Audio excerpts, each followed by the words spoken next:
Halo, selamat pagi, siang maupun malam Pak Dimas. Pada kesempatan kali ini saya akan menjelaskan tentang market analysis dari bisnis kami bertiga.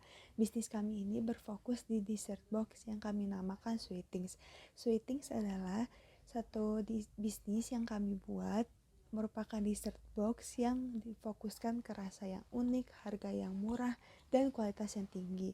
Nah, dengan adanya harga murah ini kami harapkan biar masyarakat semua bisa mencoba, mulai dari kalangan atas, bawah, menengah, siapapun bisa mencobanya dan bisa membawa kebahagiaan ke dalam acara-acara event atau bisa jadi memori sweetings.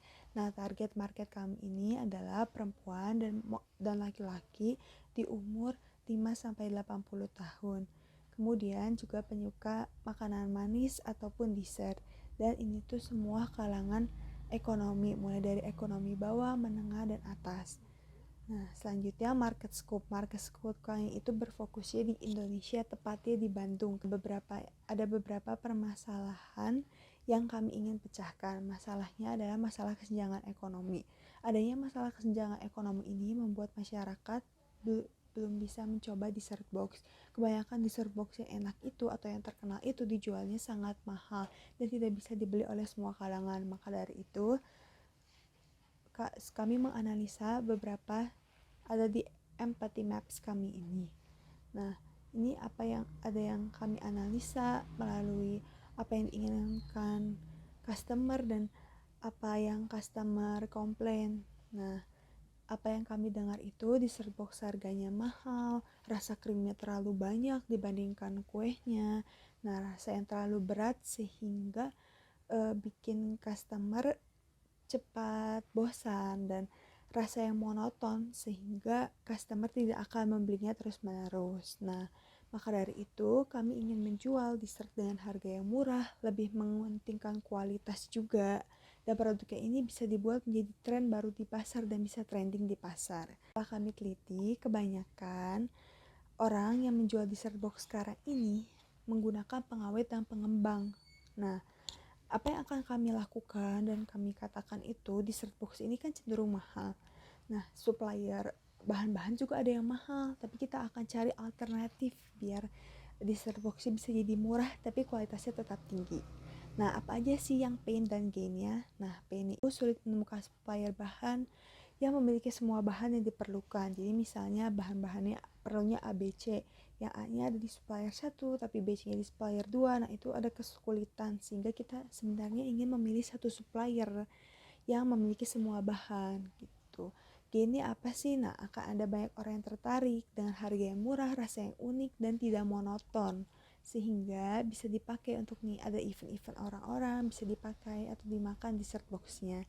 Nah, solusi yang kami tawarkan dari masalah yang saya telah sebutkan adalah kami menawarkan solusi dengan menghadirkan dessert box dengan rasa unik seperti Milo, Nastar, dan milk bed. Nah, selain itu juga kami menghindarkan dessert box dengan harga yang relatif murah dan kualitas yang tinggi yang bisa dibeli oleh semua orang. Nah, itu sebenarnya tujuan atau goals utama kami sih, untuk menghadirkan dessert box yang murah bagi semua kalangan tapi bisa dinikmati oleh semua orang dengan harga yang murah.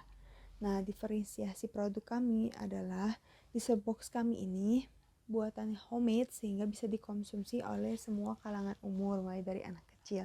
Punya rasa yang unik, semua bahan buat dessert box ini juga dibuat dengan bahan-bahan kualitas tinggi.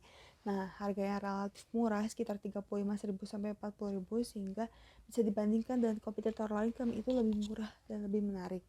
Nah, packaging yang kami buat untuk produk kami juga dengan tema yang glamour dan estetik sehingga bisa diupload di sosial media juga dan terlihat mahal. Nah, sekarang saya akan menjelaskan mengenai marketing strategi dari produk Sweetings Dessert Box. Untuk tahun pertama sendiri, kami akan lebih berfokus di marketing secara online. Pada tahun pertama sendiri, kami menargetkan untuk mengenalkan produk ke masyarakat, kemudian membangun brand awareness produk kami, kemudian membangun relasi dan loyalitas customer kami.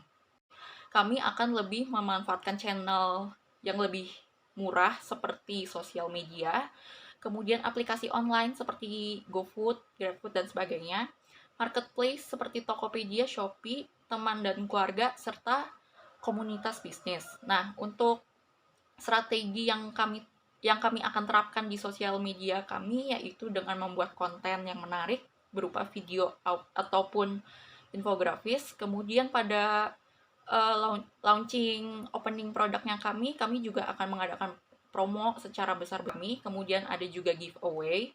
Lalu kami juga akan memberikan freebies kepada customer kita dengan nominal tertentu. Lalu kita juga akan memasang ads agar seluruh orang dapat mengetahui produk kami. Nah, pada tahun ketiga sendiri, kami akan mulai berfokus marketing secara offline, di mana kami menargetkan untuk membuka satu booth tetap offline. Strategi di tahun ini, kami itu akan mempromosikan opening offline store online maupun offline. Kemudian pada tahun kelima juga kami menargetkan untuk dapat bekerja sama dengan pihak lain seperti public figure atau brand lainnya dalam menciptakan menu dessert box yang baru. Kemudian kami juga akan menghadirkan menu seasonal menu lainnya yang hanya dapat dinikmati dalam periode tertentu. Marketing environment dari Sweetings ini dibagi menjadi dua. Yang pertama adalah eksternal dan yang kedua adalah internal. Untuk eksternal sendiri dibagi lagi menjadi dua jenis, yaitu makro dan mikro. Nah, dalam makro ada 3 segmentasi, yaitu segmentasi demografik, geografik, dan psikologi. Yang selanjutnya adalah mikro. Nah, dalam mikro ini ada 3 peran. Yang pertama adalah supplier, yang kedua kompetitor, dan yang ketiganya adalah pelanggan. Saya akan menjelaskan lebih detail tentang kompetitor. Nah, kompetitornya ini dibagi lagi menjadi kedua. Ada kompetitor secara langsung dan kompetitor secara tidak langsung. Nah, yang secara langsungnya ini adalah kompetitor yang menjual produk sama persis dengan produknya Sweetings, yaitu dessert box. Salah satu contohnya adalah Bittersweet by Najla. Nah, untuk kompetitor yang tidak langsung, itu adalah kompetitor yang menjual produk sama-sama dessert, makanan manis, tapi bukan dessert box. Salah satu contohnya adalah J.Co. Selanjutnya adalah marketing environment internal. Nah, marketing environment internal Sweetings ini lebih fokus ke 4P, yaitu yang pertamanya adalah produk. Nah, kita menggunakan bahan-bahan premium dan freshly baked. Yang kedua adalah harga. Harganya kita patok harga yang terjangkau, tapi tidak terlalu murah juga, tidak terlalu mahal juga. Intinya, harganya masih tetap bisa bersaing dengan yang lain. Selanjutnya adalah place. Kita menggunakan media offline dan online. Nah, untuk yang online sendiri, kita akan berpartner dengan beberapa media seperti Gojek atau GrabFood. Nah, yang offline-nya tentu kita akan mencari tempat yang keramaiannya tinggi gitu kan. Seperti mall atau ruko-ruko yang ada di 23 Pascal itu kan rame ya. Yang terakhir adalah promotion. Salah satu promotion yang akan kita lakukan adalah dengan mengundang influencer atau food reviewer untuk mereview produk kita sendiri. Nah, di marketing environment ini kita juga menganalisis SWOT. Yang pertama adalah strength atau kekuatan, di mana seperti yang sudah saya jelaskan tadi, kalau kita pakai bahan-bahan premium, harganya juga terjangkau sehingga bisa dibeli oleh semua kalangan. Tapi di balik kekuatan tentu ada kelemahan. Nah, kelemahannya ini adalah di Bandung sendiri udah banyak brand-brand dessert box yang booming, jadi mungkin untuk memboomingkan brand kita agak sedikit sulit. Tapi tenang, kita punya kesempatan karena penduduk Bandung khususnya itu semakin meningkat, yang mengakibatkan daya beli juga meningkat dong. Jadi ada peluang di situ. Tapi di kedepannya pasti akan ada beberapa ancaman, seperti pada saat pembukaan misalnya banyak konsumen yang datang tapi tidak datang kembali, atau karena kompetitor punya pelanggan setia, jadi nggak bisa beralih ke produk kita gitu. Bagian selanjutnya adalah Integrated Marketing Communication of Sweetings atau biasa disebut IMC. Nah, untuk IMC sendiri, Sweetings punya 4 jenis. Yang pertama adalah iklan. Jadi kita akan memasang iklan di beberapa platform seperti TikTok, Instagram, atau Facebook. Yang selanjutnya adalah hubungan masyarakat, di mana kita meminta feedback dari pelanggan-pelanggan seperti apakah ada kurangnya, apakah ada kelemahannya gitu. Selanjutnya adalah sales promotion. Sales promotion ini bisa dalam bentuk diskon atau bonus-bonus ketika konsumen membeli.